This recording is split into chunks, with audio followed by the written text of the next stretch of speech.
So I am not Rahul. I'm just the I don't know the warming up act. I don't know why he needs that. He's a very captivating speaker himself, but somehow he's just too shy and whatever. We both work at Elsevier, and Elsevier is this wonderful company that is the world sort of Ministry of Science publication. Its commercial outfit's still all the same, but we publish the majority of the world's scientific output. And we do a lot of things on top of that. And that is the interesting part, the part that's on top of that. So that is like analytics, showing who's performing how, serving out content to people on very specific questions. So chemistry, or you name it, pharma or medical, we all do that. We try to improve the world a little bit and make money while doing so. So it's a very noble objective that we are pursuing. We are big in the research department, and that's what we both are from as well. So the Elsevier has a couple of parts. There's the life sciences, there's the medical, and there's the research, and that's us, Rahul. And we will talk to you about how we employ machine learning models and the mechanics of that. Now, like Sonia, we always love a good talent when it comes along, so please, we are here to talk to you if you want to. There's also Flores, by the way, who's just recently joined Elsevier. Welcome, Flores. Yeah, really great. Another data scientist. We do purposeful work. It's right here, and because it's here, it's true. We do purposeful work. We actually serve the scientific community, and I truly believe in that mission, in just making the transfer of knowledge as smooth as possible. And as you might be aware, the way science is communicated these days, the way knowledge is disseminated these days is rapidly changing. It's a very exciting time to be alive. So join us on this journey and listen to Rahul, who is going to take you to some of the mechanics of this, because all of this talk is sweet and smooth, but we need to make it happen. Yeah.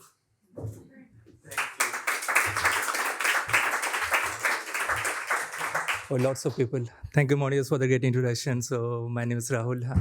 I'm actually from India, so a little bit of Indian accent you will hear. And I'm working in the MLOPs team. So in Elsevier, we have our own internal tool. It's called ML Cosmos. So in next 15-20 minutes, maybe I will replace this MLOps with ML Cosmos unintentionally. Please forgive me about that. So cool. So as Maurice said, we are giving another trade secret that we are dealing with lots of research articles. And unfortunately, these research articles, 95% time, they are in the text format. And they are unstructured text. And that's why we have lots of NLP models in our system. And when we talk about NLP models, we do use transformers, but we have lots of LSTM, RNN models, and we do have old rule-based models, which is written 17, 18 years old. Sometimes you feel like an anthropologist when you see the codes. So for the transformer-related models and LSTM models, we built some of the pipeline. These pipelines, we call it PyTorch GPU-based pipeline and inferential pipeline that we are going to talk about in a couple of minutes.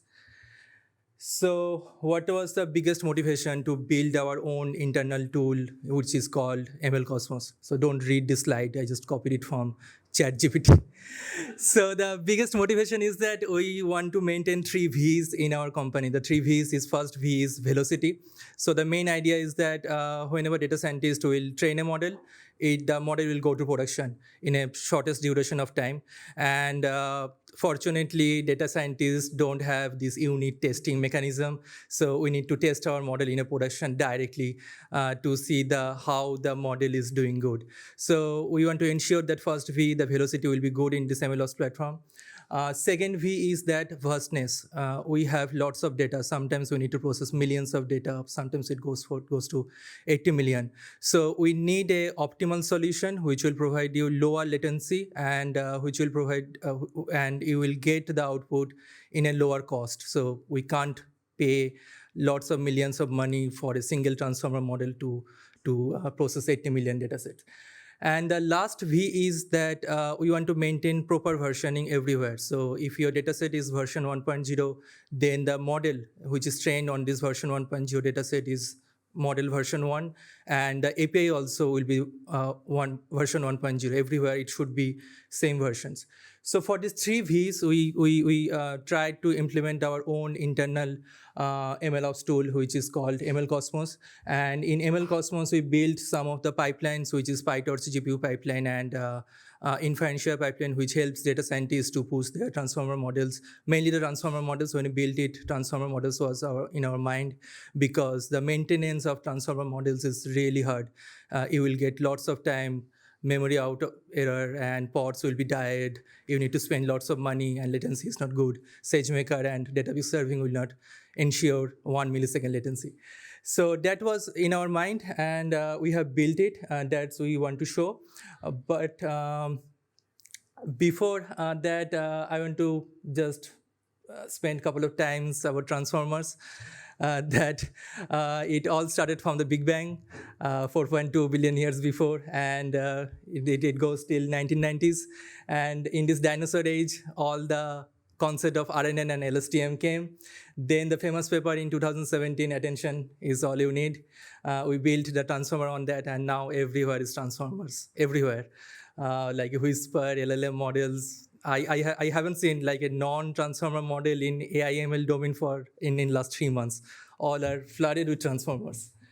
So this pipeline, what we have built, we are using mainly 2 open source platforms. One is Kubeflow and second one is KServe. I am trying to advertise this KServe also in this community, because KServe is an open source system and we need more contributors in this KServe. So KServe is coming from Kubeflow Kubernetes family. It is a open source inference platform where you can deploy your model in a model agnostic and cloud agnostic way. Azure, AWS, on-prem doesn't matter. And same thing goes for XGBoost, TensorFlow, PyTorch, doesn't matter. You can do everything on KServe. KServe will provide you all the SageMaker or Vertex AI or database serving capability like canary rollout, model monitoring, different types of endpoint support, auto scaling, and everything. I will not going to talk about detail in KServe because there are lots of features. You can go to KServe website and you can figure it out. But I'm going to talk about more important features of KServe that we are using day-to-day basis. Before that, it is really used to install KServe on your cluster. If you have EKS, it will take around 10-15 minutes. Just use that sh file, execute it, and KServe related all the CRDs will be installed on your machine.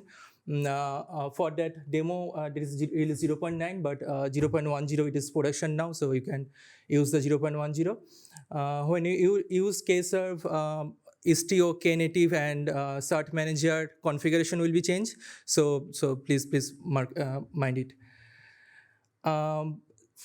KServe provides different types of flavor. One of the beautiful flavor is that inference batching. Same concept for the batching you can use in the inference, and that you have sometimes lots of requests and you need to batchify it. So the idea is that this KServe will provide you a tray.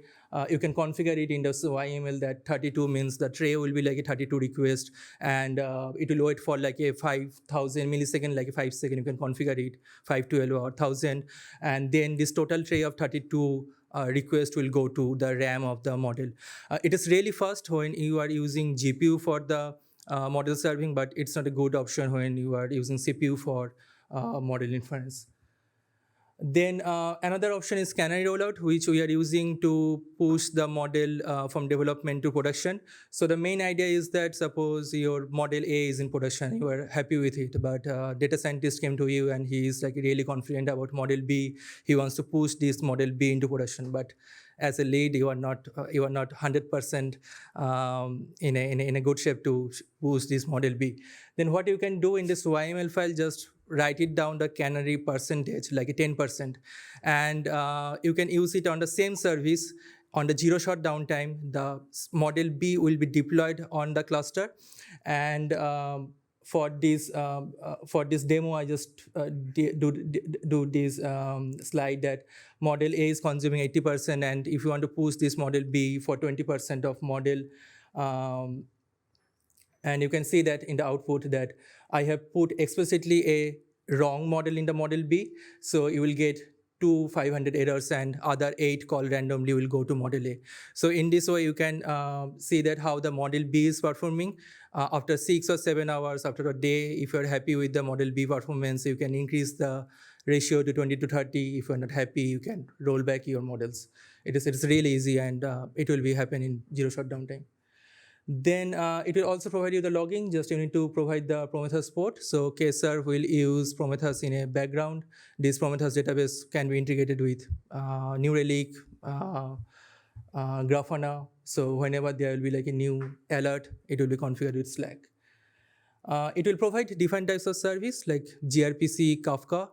If you want to do for batch processing, we would suggest you to go for gRPC. It will give you 10 to 15% better latency. And sometimes Kafka, we are getting the data from Kafka, and this Kafka is subscribed to some of the service, machine learning service. KServe will also have KServe has some capability that you can directly connect Kafka topic with it. So you don't need an intermediary service. You don't need to maintain that extra service which can talk between Kafka and you. You can directly subscribe your Kafka topic with KServe endpoint. And another thing we are using a lot is autoscaling. It supports KPA and HPA both. If you don't have any load, then you can also do the scaling to 0. So there will be no load, there will be no pod. Obviously, there will be no node. And this auto-scaling part is really smooth in KServe. It follows all the Knative principles. So in Knative, you can configure this auto-scaling thing with RMS, with memory optimization. That's also you can configure it here. So I just did a demo for. I just did a run for this demo. I bombarded one of our API for 60 seconds with this API, and you can see that before the execution there was no pod, and when we have started bombarding, you can see the pods are getting created, and after 30 seconds, pods are in running status. 70 seconds, pods are going to die, and after 90 seconds, all are in good state. KServe provides another good feature. It's called model mesh. The main idea is that suppose you have multiple models on rail, like model A output is consumed by model B's output consumed by model C. So there are different options to implement it. One option is that you can build a service after model A, you can put another service after model B, you can put another service model C, and they are all communicated. But the main disadvantage of this approach is that you need to build this different service, you need to maintain it, so the cost will be higher, the development cost will be higher, the maintenance cost will be higher. KServe will be try to encapsulate everything on a single place, not in a single node, but you can put it in different node, but KServe will encapsulate everything. This model will talk each other internally, and KServe will provide you a single endpoint. That endpoint can be consumed by the software engineers. So now we can talk about the pipeline, what we have built on KServe, which is orchestrated by Kubeflow. Some of the load test result that we did it on Cybert model, what Floris team is generating. Floris team is our consumer. So for the PyTorch GPU pipeline, we have reduced the latency to 0.77 millisecond. It is a large BERT model, which is trained with around 10,000 datasets.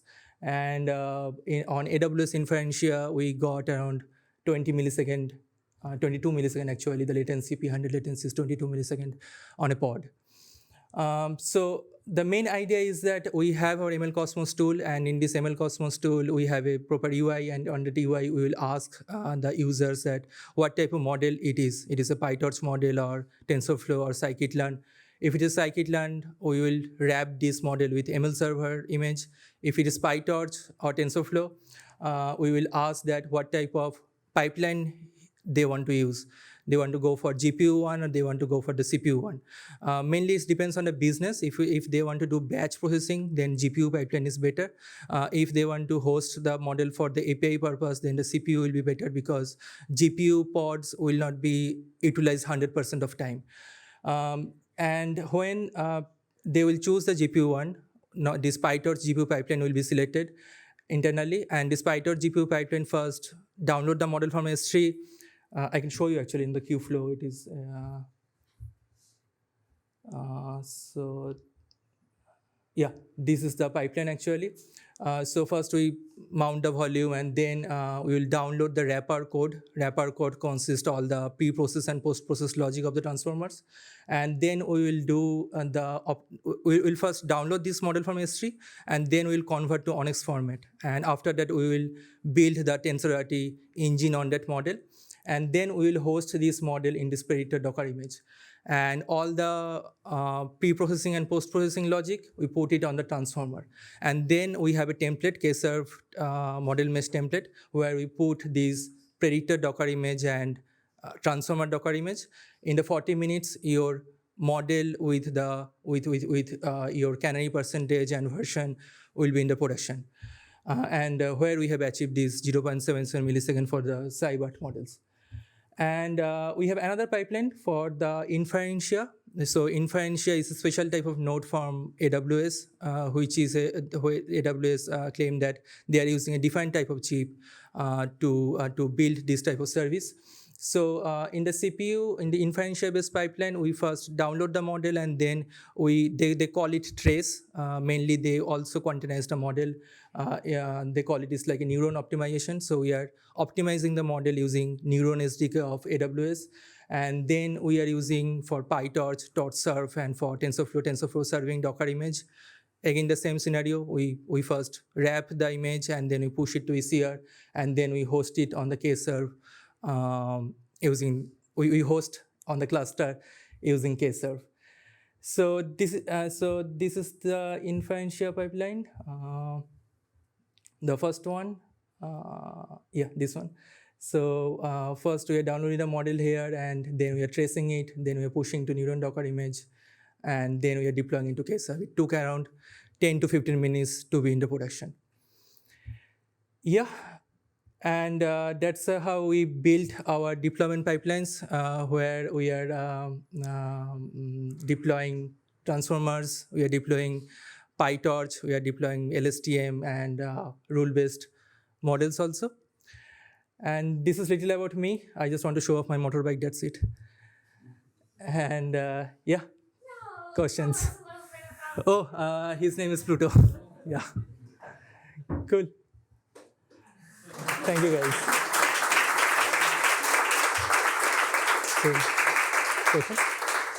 So I'll take the first half. Okay, will take us home on the second half.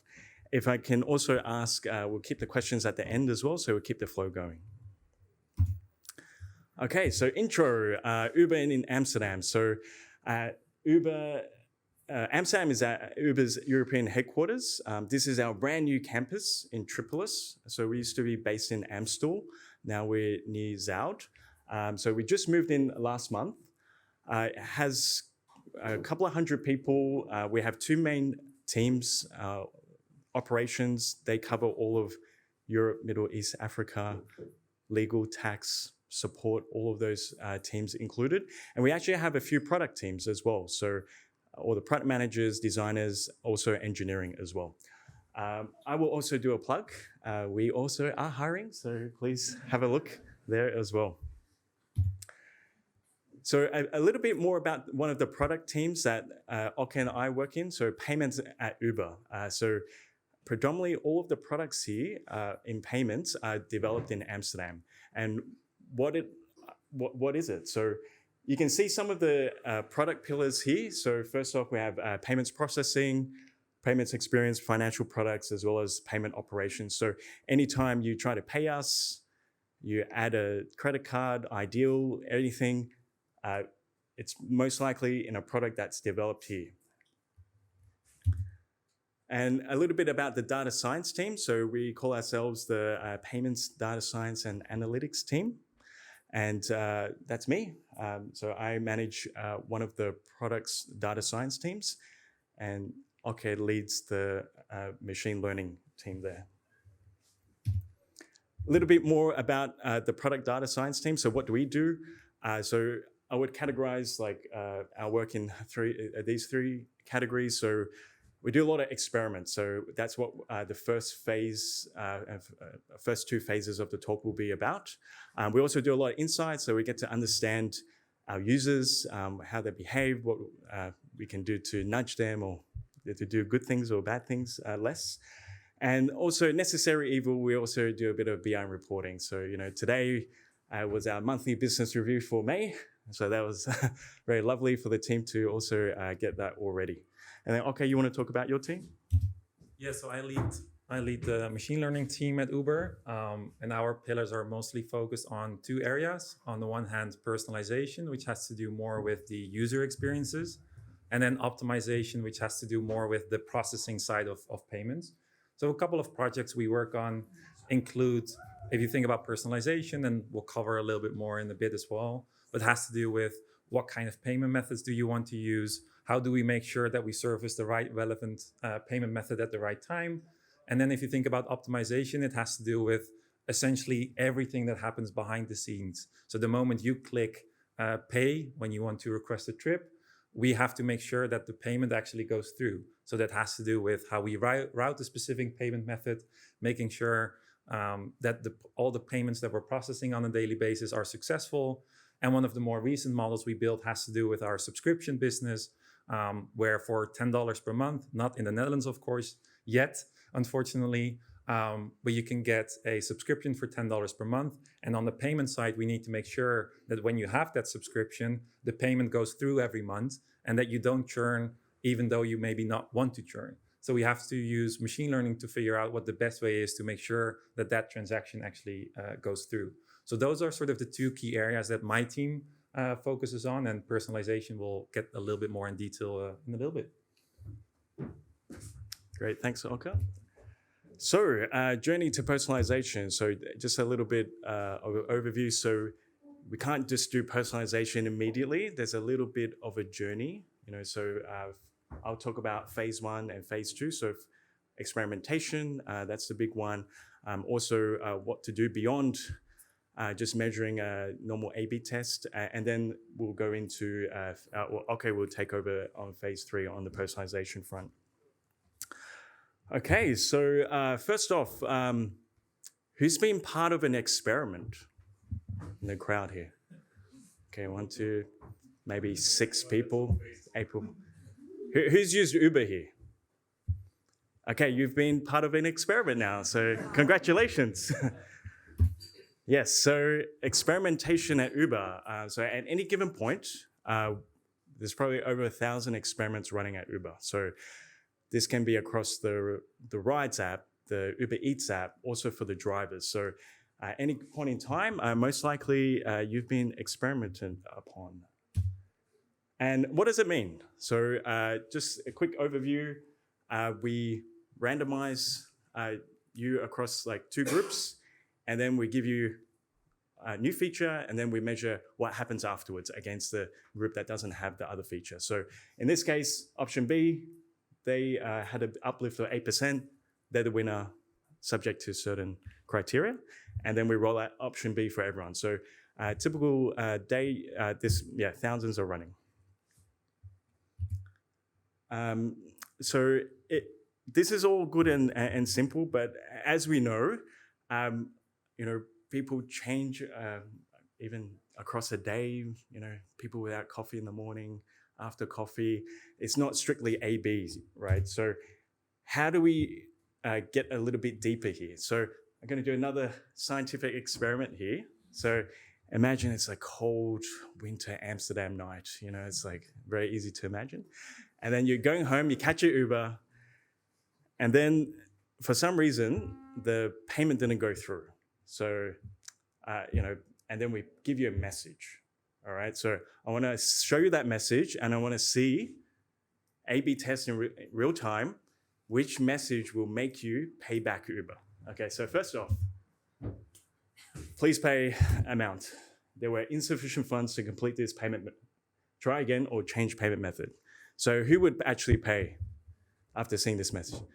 Okay, 1 person, 2, maybe 6. Okay, yeah, not too bad. Okay, option B. Avoid delays on your next ride. Tap here to review and complete your payment. Who would maybe pay? No, there's a few more hands, a bit more friendlier. I'm your pal here, please pay us. Yeah, so option B is the winner here. Oh, well, you know, we're a global company. Yeah, so, but thank you for that. The segue is, you know, messaging and other use cases that we'll go through require a little bit more personalization. We can't just strictly have a global split everyone into 50-50. So as Uber has grown, we've added more product lines, we've added more regions. What does that tell us? Like there's different cultures, people read messages differently. Not everyone's the US. So in terms of the development, this makes things a lot more trickier. So we also need to up-level our experimentation. So these are some of the use cases that we use. So we offer different variants now, not just strictly A/B. So incentives, maybe we don't need to give you as much discount sometimes, or sometimes we do. Email campaigns, messaging is very important. So we also experiment on that. And lastly, like in terms of the push notifications, we get a lot, typically with our apps now. So we also want to personalize the treatment and see what works or what resonates or not. Cool. So just wanted to drive home the point, like things can be quite different. So we did an experiment a little while back where we tested messaging in different regions. And then as you can see on the left here, we have the different regions, APAC, EMEA, LATAM, US, and Canada. And then across the different lines of business, we had people preferring different variants here. So in this case, like you really couldn't generalize it on A/B. Like if you just looked at it from a global point of view, you would have missed a lot of the variance here. And you can see on the right there, a little on the diagram, like some regions preferred different variants. And as we saw here as well, some preferred option A previously and then option B. And so there is a huge opportunity for personalization after learning from the experimentation. And with that, I'll pass it on to Okke. Thanks, Ed. And to bring this point home, I have an example here that is very simple, but drives home the point pretty well, I think. So imagine we would run an experiment to decide if you want to drink coffee or if you want to drink tea.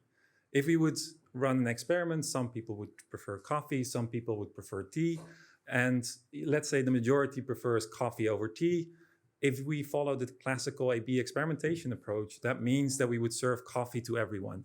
The same vice versa as well. But in principle, that doesn't make a lot of sense because you would sort of not optimize for the users who want tea. And that's exactly where personalization can help with, because rather than making a binary decision on what the entire population wants, we can leverage machine learning and specifically causal machine learning to figure out, are you a person who prefers coffee or are you a person who prefers tea? And this is also known as causal machine learning, or sometimes known as uplift modeling. And with A/B experimentation, we're focused on the average treatment effect, right? You're focused on what works best for the average user. With uplift modeling and causal machine learning specifically, we're looking at the conditional average treatment effect. Specifically, what are the subpopulations that we can define? What are the individual users that we can define? And based on that, you can personalize how we build that personalized experience. And that has benefits from both perspectives. On the experimentation, as Ed already mentioned, we can go beyond average treatment effects, where we can drive more business value or more cost savings to make sure that we're making optimal decisions. And on the machine learning side, Ed was already referring to all the thousands of experiments that we're running at any given time. From a machine learning perspective, that means that all those experiments in the background are generating data for us that we can use to train more effectively our models. And more importantly, which is up and coming, I feel like, in the overall AI industry, is we can introduce causality to machine learning. And instead of the classical machine learning, where it's a bit more correlational and more focused on the associations between a feature and a response, we can actually focus on the intervention, and we can figure out, if we do action A, what does that mean for the business? So that is in a nutshell where uplift modeling can combine the effects of experimentation and machine learning together to create personalized user experiences. So how exactly is it different from classic ML? So one of the most famous pioneers within this field, Judea Pearl, wrote a great book, The Book of Why, and he has what he calls the ladder of causation. And classic ML is sort of at the bottom of the ladder in a sense. It's focused on association, on correlation. So it's focused on what is the correlation between your features and your response variable. Causal ML models, on the other hand, are more focused on the intervention. So what if you do action A? What is the outcome of that action? Something that you could never really estimate with classical ML. So classical ML data looks like this. You have your X, your features, and then you have your Y, your response variable. However, if we look at causal ML, we're more looking into focusing on modeling this intervention. What does it mean if we do a certain action? So from a data set perspective, the data set also looks quite different. We still have our X variables and our response variable, but now we have this new column W, which is essentially our intervention. The fundamental problem of this field is that we can never know exactly what would happen if you would have had the other experience, right? It's sort of about the counterfactual that we're trying to estimate here, because for any given user, we've only observed one of the actions for one of the experiences. So your causal ML data set looks quite different in that sense. So when you think about the problem that we're trying to solve here is we're trying to model that counterfactual value basically, so that we know for new users, for our unseen data, that we know when we have a new user coming in, what exactly is the action that we should give them. So also from an evaluation perspective, it's quite different from classical ML. You don't have the traditional metrics as accuracy or precision or recall. Instead, we look at something what we call the uplift curve. So basically what you're trying to understand, what percentage of the population should you give a certain feature? So the uplift curve basically plots that pretty nicely, where you can see for a specific cohort of users, what is the predicted uplift that we're getting. So to bring this a little bit more practical, I've brought a case study from Uber that we recently did. And this is an email that you may sometimes have seen. Uber is quite well known for sending a lot of notifications and emails around promotions. And I'm sure everyone who's used the app before has received one of these emails before. There's also a lot of questions about why do I get one email with 50% discount and why do I get another email with 25% discount? The reason you'll find out today. So it comes back to causal machine learning. So how this works in practice is that every process usually starts with an experiment, again, to generate that data that we can then use to model the intervention. So here we, for example, have an experiment where we have 3 offers. You get 10 times 50% off, 10 times 25% off, or 10 times 10% off. Then we sort of run that experiment, which is what we sort of call the explore phase. Then we combine that with all the features that we have available, all the kinds of data that we know about our users, and combine that into one causal model where we can basically predict the individual incrementality. And using that, we can rank the number of users that we want to optimize for, which brings us to the selection process. So based on the budget that we have for a specific campaign and based on the predicted cost per rider. So for example, what is the cost for you as an individual we need to spend to make sure that you come back to the platform or that you sign up for the platform? We can make sure that we target the maximum number of riders to, or either sometimes, to maximize that efficiency. We're not done yet because from an execution point of view, we have to keep in mind that we're always doing a near optimal offer selection. Because if you think about models like classical ML models, it's a lot easier to retrain them in the future because you can just look at your historical data. For causal ML models, you have that W variable that we've seen in the data set. So in order for us to retrain models in the future as well, we need to make sure that we keep that randomized data available to us as well. So what we do is we have a small subset of the population that still gets a random offer. So from an efficiency point of view, we're sort of cutting a little bit on the efficiency here, but this does allow us to retrain our models in the future. So then we sort of have our optimized group and our explored group. So this is something that we've recently had a lot of success with, and especially in markets where there's a lot of heterogeneity. We saw the experiment that Ed brought with us. We know that there's a lot of efficiency to be had where we can basically go from experimentation to personalization. Without the hiring plug, there's also another plug. One of the things to achieve building causal models in production is that we build our own Python package called Causal-mel, built internally at Uber and open source as well. So this package provides a collection of different uplift model algorithms, including some neural networks as well. Do check it out. It's available on GitHub. And we're always looking for people to contribute as well. So this is, I think, one of the cool things about this new field. There's a lot of interest and there's a lot of support for it as well. And we really have seen the benefits of it. So if you're looking to contribute, let us know. We're always looking for people to collaborate with. And that brings us to the end. Any questions for me or Ed?